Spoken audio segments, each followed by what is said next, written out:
జై గురుదేవ్. ఓం శ్రీ సాయిరామ్. అనంత ప్రేమ స్వరూపులారా, మానవుడు భూమండలం అంతటిలో అత్యంత ఉన్నతమైన వాడు, సున్నితమైన వాడు. తనలో ఏం జరుగుతుందో, ప్రకృతిలో ఏం జరుగుతుందో, విశ్వంలో ఏం జరుగుతుందో తెలుసుకొనగలిగినటువంటి ఒకే ఒక అద్భుతమైన జాతి మానవ జాతి. మానవ జాతి సమస్యలను సృష్టించగలడు, ఆ సమస్యలను తప్పనిసరిగా పరిష్కరించగలడు. సృష్టించగలడు, పరిష్కరించగలడు. తాను సృష్టించుకున్నటువంటి సమస్యను తానే పరిష్కరించగలిగినటువంటి స్థాయిలో మానవుడు ఉన్నాడంటే మానవుడు మామూలు వ్యక్తి కాదు, అసామాన్యుడిగా మనం తెలుసుకోవచ్చు.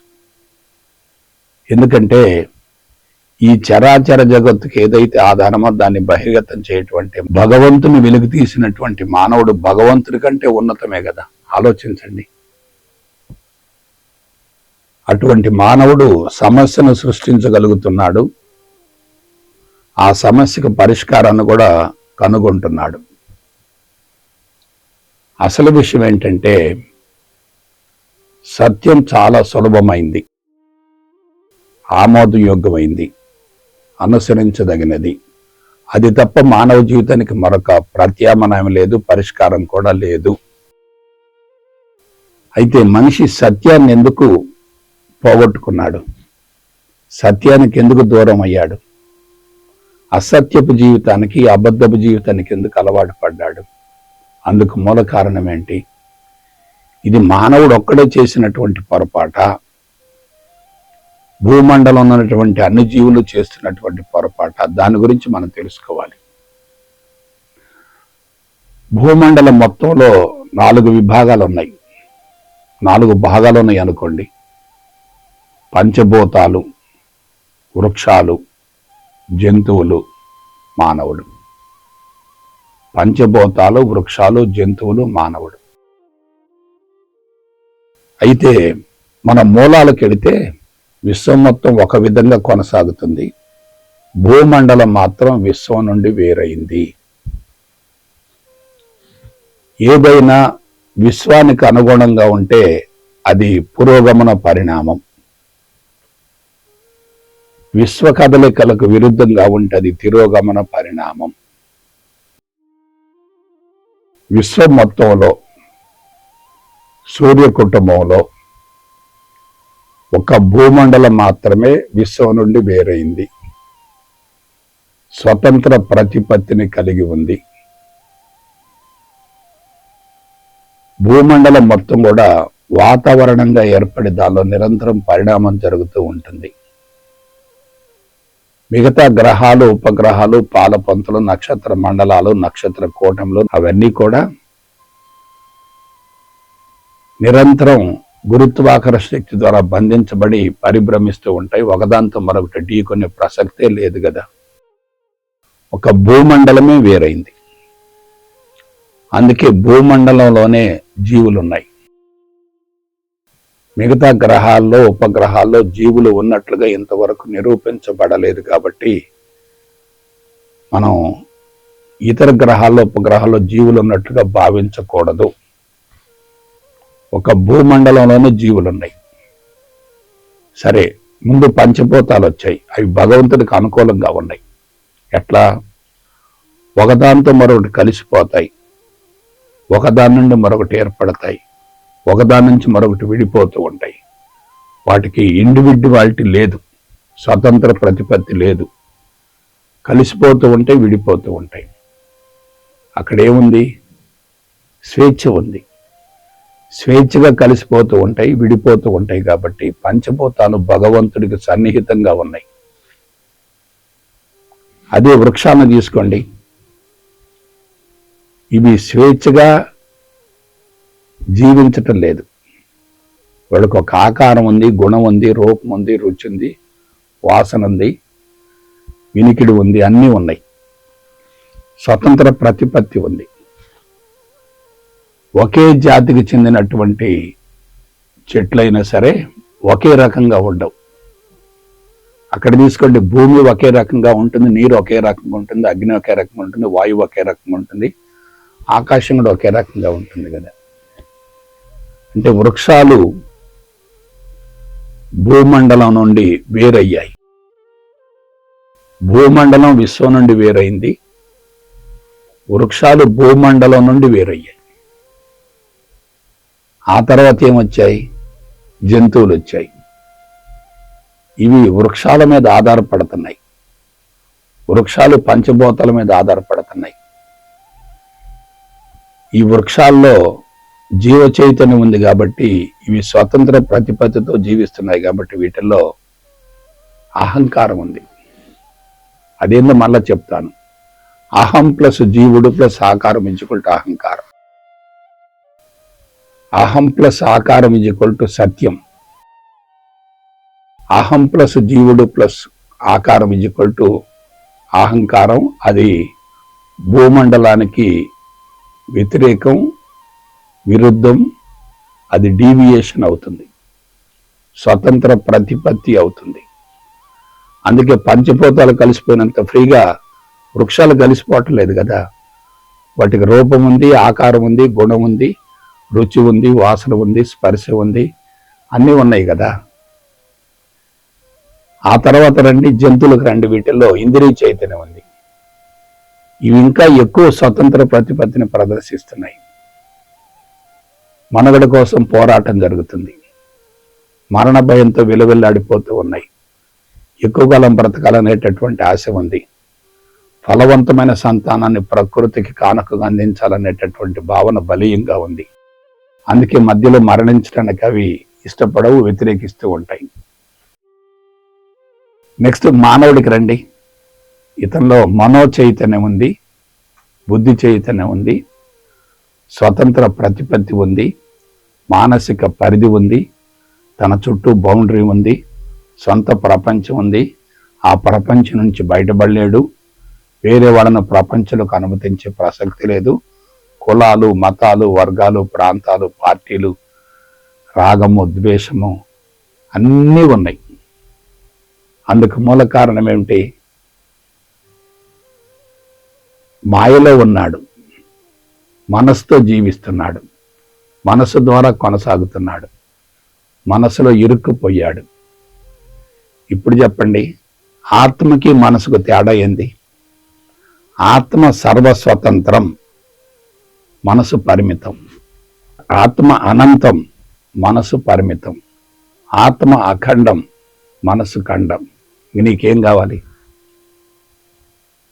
పరిమితంగా ఉన్నది సత్యమా, అనంతంగా ఉన్నది సత్యమా? అనంతంగా ఉన్నది సత్యమే కదా, పరిమితంగా ఉన్నది మాయే కదా. పరిమితంగా ఉన్నటువంటి ఈ మనసు నుండి పరిమితమైనటువంటి భౌతిక జగత్తు ఆవిర్భవించి మనసుకు అనుగుణంగా అది కొనసాగుతూ అంతిమంగా మరలా తిరిగి ఆత్మలో కలిసిపోతుంది కదా. కాబట్టి ఆత్మ ఉన్నతం, భౌతిక జగత్తు పరిమితం.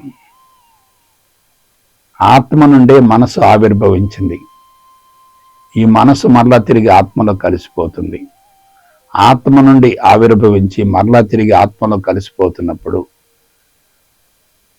ఆత్మ కంటే మనసు వేరుగా ఉన్నట్లే కదా, పరిమితంగా ఉన్నట్లే కదా. కాబట్టి పరిమితంగా ఉంటే మాయ, అనంతంగా ఉంటే సత్యం. ఇప్పుడు ఆలోచించండి, పరిణామ క్రమంలో ఏం జరిగింది? ముందు భూమండలం వేరైంది, తర్వాత పంచభూతాలతో కూడినటువంటి వాతావరణం ఏర్పడింది, జీవ పదార్థం ఏర్పడింది, జీవులు వచ్చాయి, వృక్షాలు వచ్చాయి, జంతువులు వచ్చాయి, మానవుడు వచ్చాడు. ఈ పరిణామం మొత్తంలో ఏం జరిగింది? పంచభూతాలలో అహంకారం లేదు, ఉన్న నామమాత్రంగానే ఉంది. వృక్షాలలో అహంకారం మరికొంత మేరకు ఎక్కువగా ఉంది, జంతువులలో అహంకారం ఇంకా ఎక్కువగా ఉంది, మానవ జాతిలో అహంకారం తారాస్థాయిలో ఉంది. ఒక విషయం చెప్పండి, అహంకారం అంటే ప్రకృతికి అనుకూలమా, ప్రకృతికి విరుద్ధమా? ప్రకృతికి అనుకూలం కాదు, ప్రకృతికి విరుద్ధం. అహంకారం అనేది ప్రకృతికి విరుద్ధం. ప్రకృతికి విరుద్ధం కాబట్టి మనిషి అహంకార పరిధిలో జీవిస్తున్నాడు కాబట్టి, అహంకారం తారాస్థాయిలో ఉంది కాబట్టి, సొంత వ్యక్తిత్వం ఉంది కాబట్టి, స్వతంత్ర ప్రతిపత్తి ఉంది కాబట్టి, సొంత ప్రపంచం ఉంది కాబట్టి మానవుడు ఏమయ్యాడు?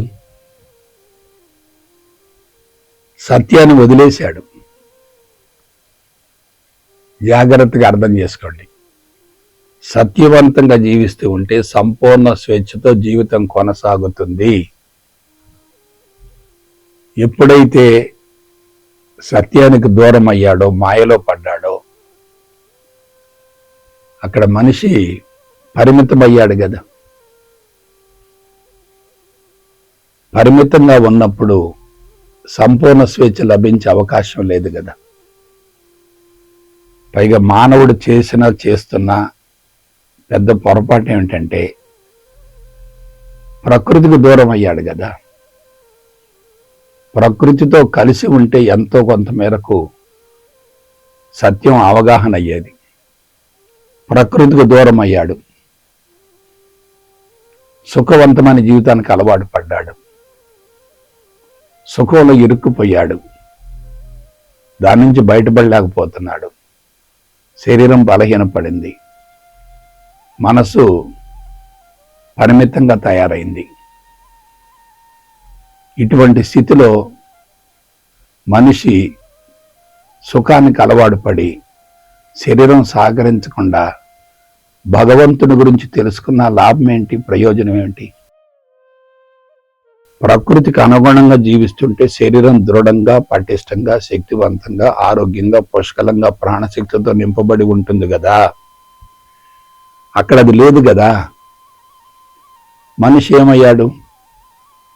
సుఖం అనేటటువంటి బౌండరీలో ఇరుక్కుపోయాడు. సుఖాన్నే ఆనందం అనుకున్నాడు, సుఖాన్నే ఆనందం అనుకున్నాడు. ఇక బయటపడలేకపోతున్నాడు. అంటే సుఖానికి ఆనందానికి తేడా తెలియనటువంటి మేధావులంతా కూడా భూమండలాన్ని సర్వనాశనం చేశారు కదా. ఇప్పుడు ఆలోచించండి, సత్యానికి అనుగుణంగా జీవితం కొనసాగితే ఎలా ఉంటుంది? సత్యానికి విరుద్ధంగా జీవితం కొనసాగుతూ సుఖానికి అలవాటు పడితే ఎలా ఉంటుంది? ఇదంతా ఏమిటి? నాగరికత ఏమిటి? వస్తు ఉత్పత్తి ఏమిటి? పారిశ్రామిక ప్రగతి ఏమిటి? వ్యవసాయ విప్లవం ఏమిటి? సమాచార విప్లవం ఏమిటి? బట్టలేమిటి? నగలేమిటి? ఇదంతా ఏమిటి? వీటి వల్ల ఆయువు పెరగట్లేదు కదా, ఆరోగ్యం సిద్ధించటం లేదు కదా, ప్రశాంతత లభించటం లేదు కదా, సంతృప్తిగా జీవితాన్ని కొనసాగించడం లేదు కదా, ఆనందాన్ని పోగొట్టుకున్నాడు కదా. ఇప్పుడు చెప్పండి, ఆనందాన్ని పోగొట్టుకున్నటువంటి వ్యక్తికి సత్యదర్శనం కాదు కదా. నేను భగవంతుడను అనుకుంటే ఎలా ఉంటుంది? నేను మానవుడను అనుకుంటే ఎలా ఉంటుంది? ఆలోచించండి. నువ్వెవరివి? సాక్షాత్తు భగవంతుడివే. నువ్వెక్కడి నుంచి వచ్చావు? భగవంతుడి నుంచి వచ్చావు. మళ్ళా ఎక్కడికి వెళుతున్నావు? భగవంతుడికి వెళుతున్నావు. మరి జరిగిన పొరపాటు ఏమిటి? జరుగుతున్న పొరపాటు ఏమిటి? జరగబోయే పొరపాటు ఏమిటి? నేను ఫలానా అనేటటువంటి భావంతో ఉన్నావు. మళ్ళా వినండి, నేను జీవుడిని అనుకుంటున్నావు. జీవుడిని అనుకుంటే అసత్యం, దేవుడను అనుకుంటే సత్యం. సత్యాన్ని పూర్తిగా వదిలిపెట్టారు, అసత్యాన్ని పట్టుకున్నారు, అసత్యంలో ఇరుక్కుపోయారు, సత్యాన్ని అందుకోలేకపోతున్నారు. మరొకసారి చెప్తున్నాను, జీవుడికి లోబడి జీవించటమా, జీవుడిని లోపరుచుకోవటమా? మనసుకు లోబడి జీవించటమా, మనసును లోపరుచుకోవటమా? జీవితానికి లోబడి జీవించటమా, జీవితాన్ని లోపరుచుకోవటమా? ప్రపంచానికి లోబడి జీవించటమా, ప్రపంచాన్ని లోపరుచుకోవటమా, అతీతంగా జీవించటమా? ఏది సత్యం, ఏది మాయ? నేను భగవంతుడను అనే అంశం అనుభవంలోకి వచ్చింది అనుకోండి, అప్పుడేమవుతుంది? నువ్వు జీవుడిని లోపరుచుకుంటావు, కర్మలను లోపరుచుకుంటావు, మనసును లోపరుచుకుంటావు, జీవితాన్ని లోపరుచుకుంటావు, ప్రపంచాన్ని లోపరుచుకుంటావు, ప్రపంచానికి అతీతంగా జీవించగలుగుతావు, సంపూర్ణ స్వేచ్ఛను పొందగలుగుతావు. ఇది తప్పక అవసరమే. కాబట్టి సంపూర్ణ స్వేచ్ఛతో జీవించేటటువంటి వ్యక్తి, సంపూర్ణ స్వేచ్ఛతో జీవించేటటువంటి వ్యక్తి సత్యాన్ని అనుభవంలోకి పొందుతాడు. మాయలో జీవించేటటువంటి వ్యక్తి సత్యం యొక్క ఉనికిని తెలుసుకున్న గ్రహించడం మాత్రం సాధ్యం కాదు. అందువల్ల మనకి జ్ఞానం కావాలి. ఏ జ్ఞానం కావాలి? జ్ఞానం కూడా మాయా అని తెలియజేసేటటువంటి జ్ఞానం కావాలి. జ్ఞానం కూడా మాయా అని తెలుసుకున్నావు అనుకోండి, జ్ఞానం కోసం ఆరాటం లేదు కదా. జ్ఞానం కోసం ఆరాటం లేకపోతే అక్కడ ఏమవుతుంది? ప్రపంచం పట్ల ఆసక్తి పోతుంది కదా. ప్రపంచం పట్ల ఆసక్తి పోయిందనుకో, అది మొదటి స్టెప్. మాయ నుంచి వేరవుతాం. మాయను కూడా భగవంతుడిగా భావించగలిగితే అప్పుడేమవుతుంది? మాయను భగవంతుడిగా భావించగలిగితే ఏమవుతుంది? అతి సులభమైనటువంటి జీవితం అవుతుంది కదా. దుఃఖము, బాధ, విచారము, జబ్బులు ఇవన్నీ ఉండవు కదా. కానీ మనిషి ఏమయ్యాడు? సత్యాన్ని విస్మరించాడు, మాయను పట్టుకున్నాడు.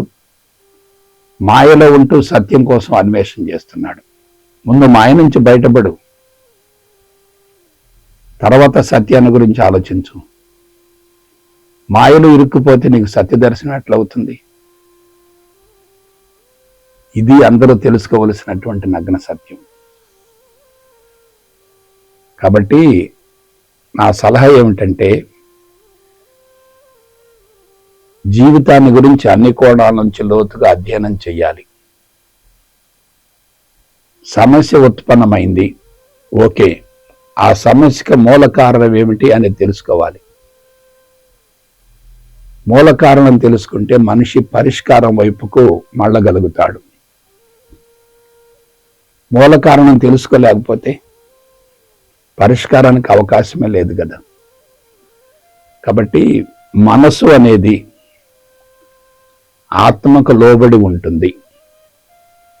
కానీ ప్రస్తుతం మనిషి మనసును ఉన్నత స్థాయిలో ఉంచి ఆత్మల గురించినటువంటి అన్వేషణలో వైఫల్యం చెందాడు.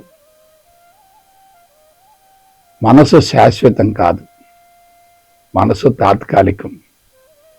మనసు ద్వారానే భౌతిక జగత్తు ఆవిర్భవిస్తుంది. ఆ భౌతిక జగత్తు మరలా తిరిగి ఆత్మలో కలిసిపోతుంది. ఆత్మ నుండి ఆవిర్భవించినటువంటి భౌతిక జగత్తు ఆత్మలో కలిసిపోతుందంటే అది సత్యమే కదా. నది ఎక్కడి నుంచి వచ్చింది?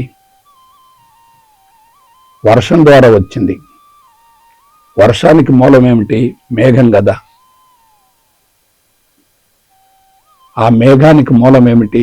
సూర్యరశ్మి కదా. సూర్యరశ్మికి మేఘంగా తయారు చేయడానికి మూలం ఏమిటి? నీరు కదా. ఆ నీటికి మూలం ఏమిటి? మేఘం కదా. సూర్యుడిని మేఘాన్ని వేరు చేస్తే ఎట్లా? సూర్యుడు లేకపోతే మేఘం లేదు, మేఘం లేకపోతే సముద్రం లేదు. సముద్రం లేకపోతే వర్షం లేదు, వర్షం లేకపోతే నది లేదు, నది లేకపోతే అక్కడ ఏమి లేనట్లేగా. కాబట్టి అన్నిటికీ మూలం ఏమిటి? మనసే. కానీ ఈ మనసుకు మూలం ఏమిటి? ఆత్మే. ఆత్మకు మూలం ఏమిటి? ఇంకేమీ లేదు.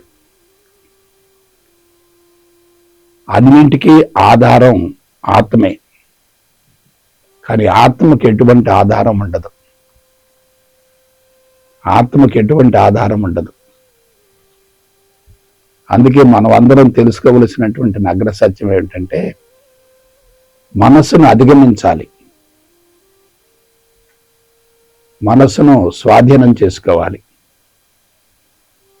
మనస్సును మనం సబార్డినేట్గా భావించాలి, మనం సర్వస్వతంత్రంగా జీవించగలగాలి. అందుకు సత్యానికి మనసుకు మధ్య ఉన్నటువంటి తేడాను గ్రహించాలి, ఆత్మకు మనసుకు మధ్య ఉన్నటువంటి వ్యత్యాసాన్ని గ్రహించాలి, ఆత్మస్థితికి వెళ్ళగలగాలి, ఆత్మస్థితి నుండి జీవితాన్ని కొనసాగించాలి. అందుకు మనకేం కావాలి? ఏం కావాలి? నేను భగవంతుడను అనేటటువంటి అద్వైత మంత్రం కావాలి.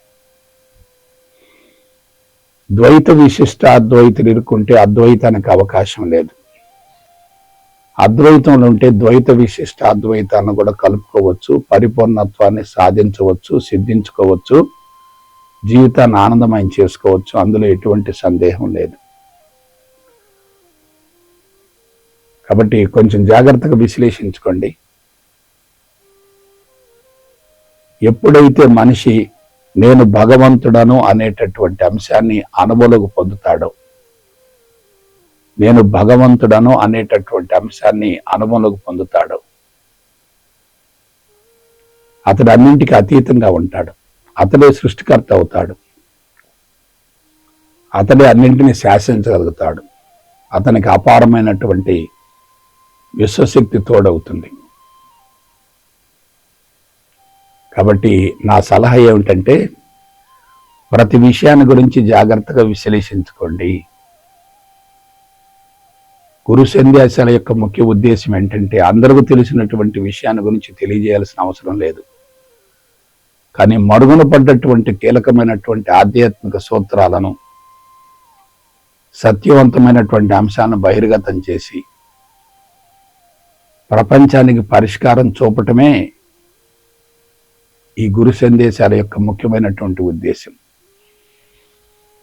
కాబట్టి బిడ్డలారా, కొంచెం జాగ్రత్తగా ఆలోచించండి, కొంచెం జాగ్రత్తగా ఆలోచించండి. ఎందుకంటే పరిస్థితులు చేయి దాటిపోతున్నాయి. మనుషులు పరిష్కారం వైపుకి వెళ్ళటం లేదు, సమస్యలు సృష్టించేటటువంటి విధానాలని అనుసరిస్తున్నారు. ఇది భావితరాలకు శాపంగా మారే అవకాశం ఉంది. భావితరాలకు శ్మశానాన్ని ఇస్తే వాళ్ళు మనల్ని క్షమించరు కదా. తప్పులు జరగటం అనేది సహజమే, తప్పులు జరుగుతున్నాయని తెలుసుకోకపోవటం చాలా ప్రమాదకరం. కాబట్టి ఆ దిశగా మన ప్రయాణం కొనసాగాలి. మనకెందుకులే అనే భావన కలిగిందంటే అక్కడ బాధ్యత లేనట్టే కదా. బాధ్యతను స్వీకరించిన వ్యక్తి భగవంతుడు అవుతాడు, కానీ బాధ్యతను విస్మరించిన వ్యక్తి భగవంతుడు ఎలా అవుతాడు? మన సహజ స్వరూపం భగవంతుడే కదా. కాబట్టి బాధ్యతను స్వీకరించాలి కదా. బాధ్యతను స్వీకరించలేకపోతున్నామంటే నేను భగవంతుడను అనేటటువంటి అంశం అనుభవంలోకి రానట్లే కదా. కాబట్టి ఆ దిశగా మనం ప్రయాణం సాగిద్దాం, ప్రపంచాన్ని పరిరక్షిద్దాం, భావితరాలను కాపాడుకుందాం. ఓకే. జై గురుదేవ్, జై గురుదేవ్, జై గురుదేవ్.